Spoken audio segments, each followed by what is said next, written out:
So I got a little dizzy with the distributor over the past few days. Got that one I had in. I think the bearings are going in or something. I had to order a new one, so I didn't get to get the car timed and out. Spent half a day looking for a time lock because I forgot mine is being used now by a Mississippi catfish after the flood. Found one at my brother-in-law's, so checked the time and it's bouncing around, so obviously there's something wrong with it. It wouldn't stay just constant.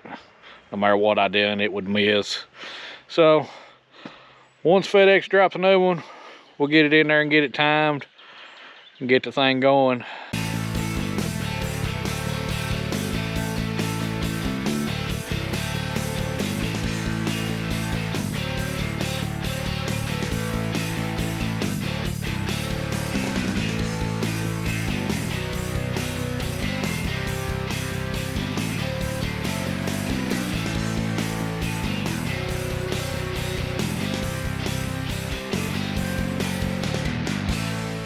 So I've got the, had the coil last night, just kind of jumped over with some test leads, just good enough to run. The ground wire, as coil so old, it broke. I was trying to take the bolt out of it. I'm not going to replace this coil because I've got an HEI. So I'm going to go ahead and pull this out and put this HEI in. Now, a lot of people will go in, just, take all the plug wires off, take a plug out, get the top dead center timing. And that's the way you're supposed to do it. But I can get so close right now that I'm not going to fool with all that. I can just mark it and mark where the rotor's going and put it in. And then just barely just time, because it's be just as easy without pulling all this out. I'm going to reuse these plug wires for now. I do have a new set coming, but I'm going to go ahead and reuse these for now. I've also got to run a new wire, take out the resistance wire, run a new wire to the coil to power it up. So we're going to get at that right now. So a little trick I did, I put a piece of blue masking tape and I marked a line right beside the vacuum line, so it will, I can line it up exactly just like that. Now we'll just pull the cap off and we'll go ahead and get the cap off and then put this back together. So I got them both out on the bench. One thing I've got to do, this is a Buick 350 distributor. This is a big block Buick distributor. So this gear is damaged anyway, but on the small blocks there's a different tooth pattern, or a different tooth count, tooth count than the big block. So I have to change this gear onto the HEI distributor. Do that, I just knock out this roll pin and change the roll and put the, I have to drill the hole just a hair bigger because this is a points distributor and this is a HEI. But other than that, I've just knock out the roll pin, drill this hole out just a little bigger and slide this one on and it'll work. So I'm going to do that now. Alright, now that one's out. Just pry it off with this little pry bar here. And that one's out. So, next thing I need to do is take this drill bit right here, maybe one just a hair bigger, that drill bit, and drill this hole out just a hair bigger. So let me find the drill, we'll knock that out.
that should just slide right up on there and the pin go through. Clean this off with something. And we're ready to go. This is ready to stab back in the car. So I know I said I was just going to drop it back in like it was and just time it that way and get it close and adjust it. But this HEI is so much bigger that it's the radiator hose is right in the way. So I'm going to go ahead and do it a full timing on it. I'm going to go ahead and replace the plugs. I just decided to do that too, since it was just, I don't know how old they are, I don't know what they're gapped at. So I'm going to go ahead and do all that, time it, get it to top dead center, put the plug on one like you're supposed to, do the whole 9 yards. I've got new plugs, I've got new plug wires that I am going to crimp up back here. They're 8.5s. They're the kind that you crimp yourself, and I've got the tool here, and I'm going to show you how to do that with one of them in just a second. Alright, now to make this boot, what you do is fold this wire back like this, lay this in here just like that, and you can just bend it a little bit if you need to or what have you. Alright, on your crimper you have a top and a bottom. I don't know if you can see that. Right here it's like shaped like an M.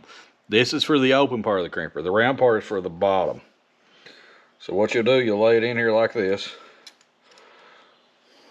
just like crimping any other wire.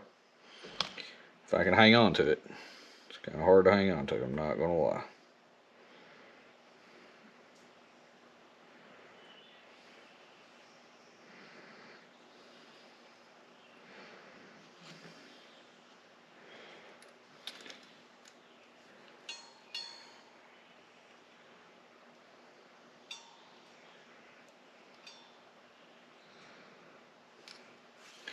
Actually, what I'm going to do first, just enough to hold it, I'm going to bend it a little bit like that. Might be able to do this a little better with pliers. Let me bend it just a little bit. Get some pliers. Okay. So anyway, you fold the wire back like I was doing. Don't want to nick it.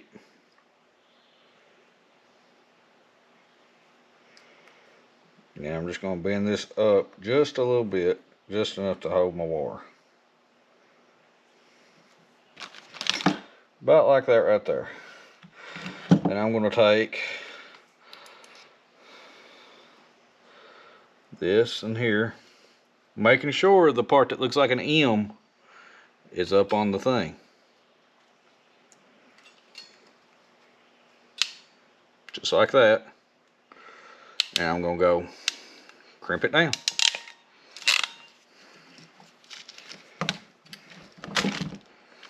And there, we have a plug wire.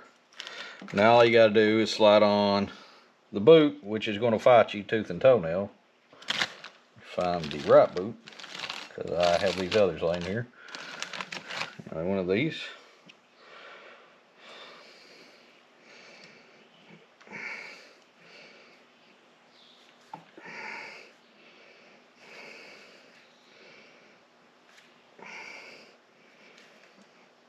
And you'll push it.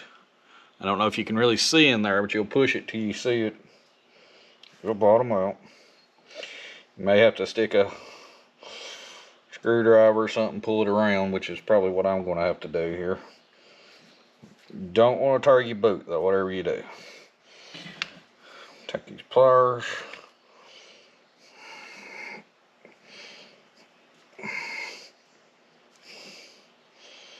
In there. And you can't really, I don't know if you can really see down in there. You might be able to if I get some light. Let me see. Here, we'll take it over to the light. If you can see down in there, it's bottomed out right where it needs to be. And that will go on the coil. I'm sorry, the cap. This is your number 1 plug wire now.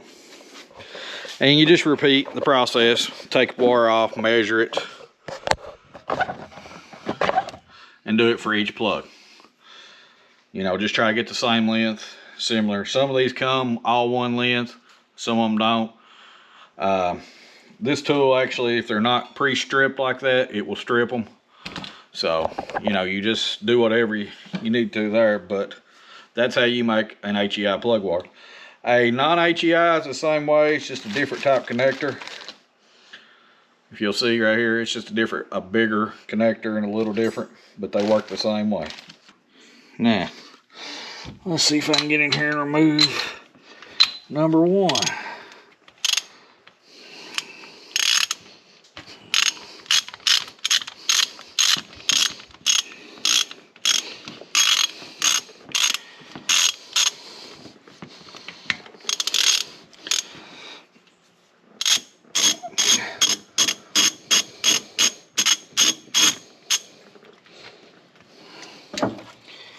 And it'll be however many years old these are.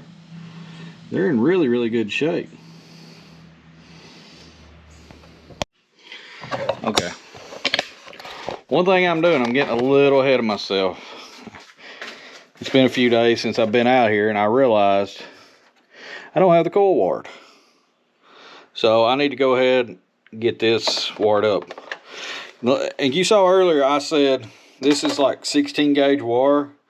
And I was you know, everything I read online said use 14 gauge, but if you'll look, this is an actual coil plug for an HEI distributor. It is the exact same size wire as this one, if you can see. They're the same gauge wire. So there's no reason that this wire shouldn't carry enough voltage for that many feet. I mean, it's only going 4 or 5 feet to power that. Especially if it's only going in that big a wire going into the coil. So I'm going to wire that and that to the coil and the tachometer to the coil. You've seen me do wiring 1,000 times. It's solder and heat shrink. There's no sense in me showing you that. So I'll knock that out right quick and we'll get it plugged in. Alright, so that's all hooked up. You can see the plug and the coil. There's the green wire for the tack going into the red wire I ran for the tack. And then the power wire goes in the other side to the red wire here, which I tapped off of the block. Now I had to hook the block back up. Then we have to spin this motor over to top dead center, and I'm going to pull this distributor back out and set it to number 1 plug. And when I do that, I'm also going to mark down here on the balancer, which you probably can barely see down in there.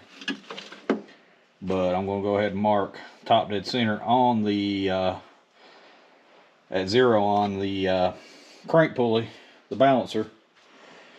And we'll be on 0. Then we can start the car and adjust the timing to 12 degrees before top dead center. Okay, so while I'm in here, I'm going to go ahead and run this wire to here, and I'm going to put a relay right over here. And then I'll have to run power to the relay with another roll of wire across the front of the radiator. I decided to do it on this side and just tie it in front of the radiator and mount it right here, because I reeled the switches on this side, and it was just much simpler than trying to run all the way over there to the battery, and it had more. There was less room over there, really, is the big reason. So I decided to put it here for these lights that I was going to put in hidden in behind the grill there, just so I'd have some extra driving lights. So we'll go ahead and run this wire to spade connector. That way I can button up all the inside of the car. And then we'll get her timed.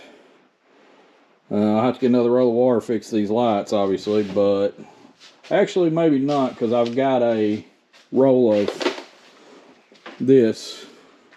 It's actually trailer wire, but I bought it because it was just cheaper than buying a roll of wire. And probably just tie it in with that. Probably should have run it with that, but it is what it is. But I mean, that gives me a ground and a power wire besides my switch source and an out source. So that will work. Right. I know one thing you're all thinking too every time you see this motor.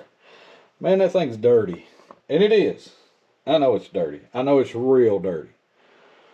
But unlike some people I know on YouTube, I'd rather get the thing running perfect before I decide to make it pretty under here. I mean, there's no point of me painting the valve covers and washing everything and then having to get it right back dirty when I have to take it back apart. So I am trying to get everything I need to do for now done until I do my fall mods that I spoke about. And then I'm going to take it and paint the valve covers and wash everything under here with a pressure washer. I've actually got a carb hat sitting over here, everything. But first I want to get it running in tip-top shape before I start trying to paint on stuff and clean stuff. No sense in it. Just gonna get it right back dirty. Hey guys, out here on it again. I've got the car, the distributor, pretty close to top dead center. It may need a little adjusting, but it was running pretty good.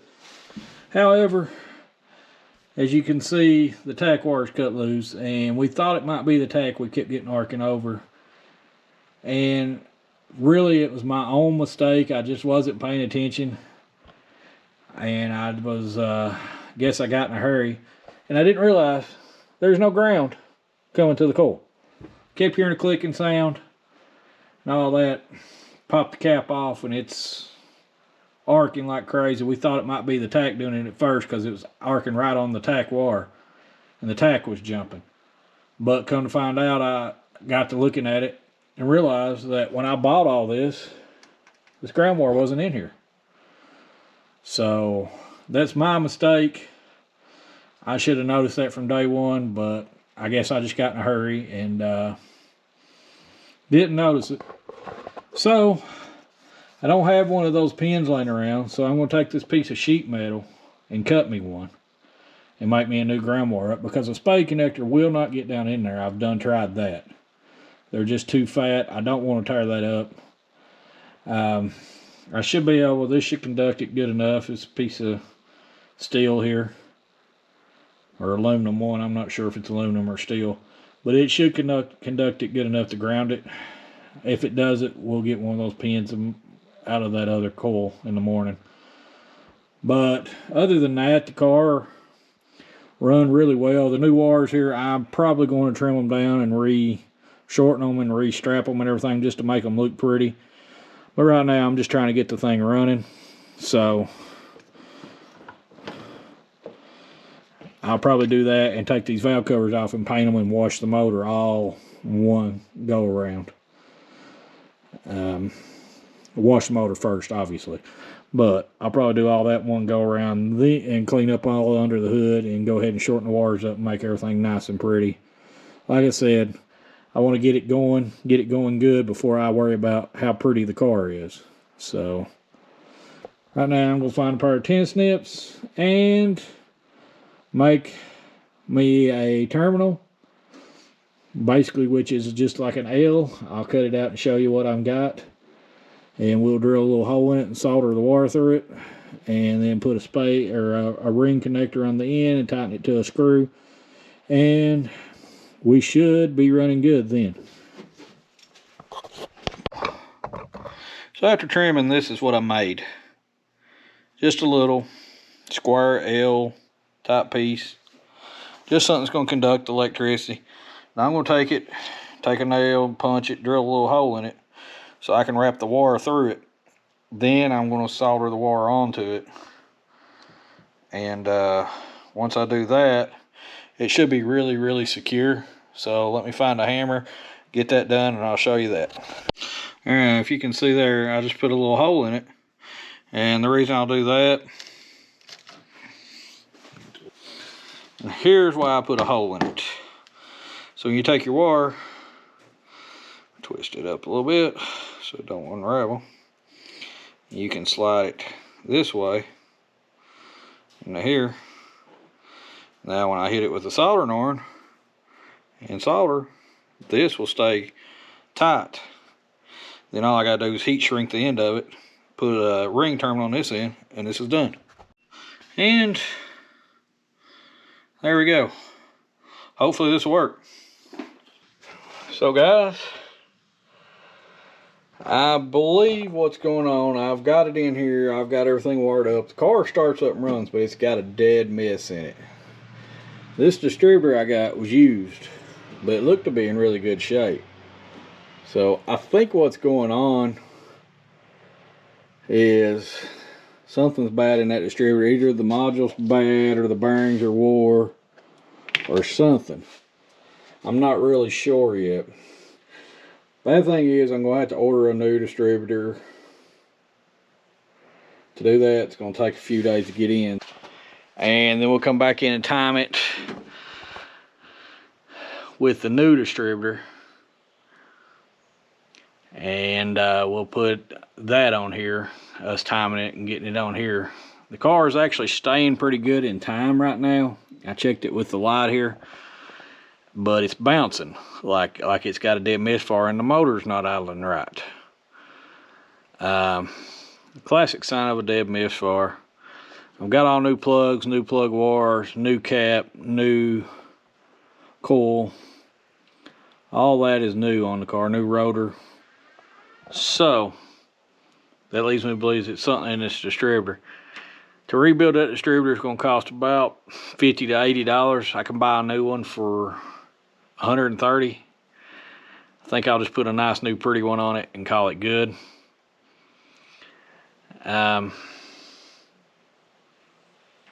It idled fine before we pulled this out, so it's got to be something in that distributor. So I guess we're just waiting on the mail truck, because I can't get one local that I've found. I mean, they had a remanufactured one, but I can get a brand new one online for the same price, cheaper than what they're wanting for the remanufactured one at the parts store here. And that's from Napa or somewhere. So I'm going to go ahead and do that.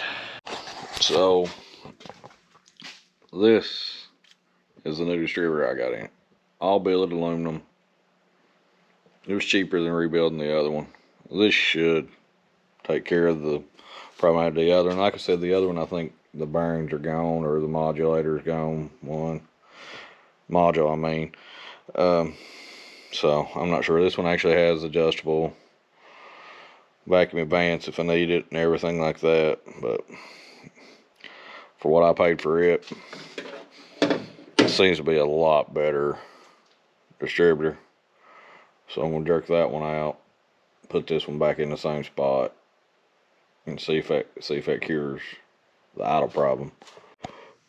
So she's in. I just checked her timing. Car runs flawless. I haven't checked the tach, make sure it was bouncing, because it was doing that the other day, but I've got a resistor for that if it does. But as for running, she's running great. The only thing I got left to do, I've got a small hose here under the radiator hose that's leaking, a little coolant hose, just every so often. And I've got to run the oil pressure sensor, and it's done. I'm going to change oil in it when I do it too.